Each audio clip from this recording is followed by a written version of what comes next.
নমস্কার বন্ধুরা, নিয়ে আসলাম আমি আজকে ঢেঁড়স ভাজি। ঢেঁড়স ভাজিটা আজকে অন্যরকম করব আর আপনাদেরকে শেয়ার করব আমি কিভাবে করি।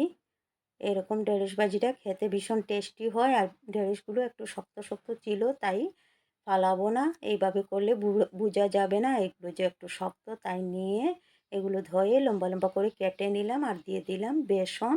আর সাথে দিয়ে দেবো এখন নুন, হলুদ, লঙ্কার গুঁড়ো, জিরার গুঁড়ো, জৈন, আর দেব কালো জিরা, সামান্য চিনি দিয়ে লেবুর রসটাও দিয়ে দেব। একটু বেশি করেই দেবো লেবুর রস, ভালো লাগবে তাই দিয়ে দিলাম। আর সামান্য জল দিয়ে সব একসাথে মিশিয়ে নিলাম। তারপর কড়াইতে সরষের তেল দিয়ে গরম করে দিয়ে দিলাম সব কটা। এগুলো আবার বেশি তেলের মধ্যে দিয়ে কুরকুরে করে ভাজলে পরে আরও টেস্টি হয়, পুরা কুরকুরা হয়ে যায়। কেননা সময় একটু কম হাতে, তাই এইভাবেই করে নিলাম সব একসাথে। আর এইভাবেও খারাপ হয় নাই, খেতে ভীষণ টেস্টি হয়েছে।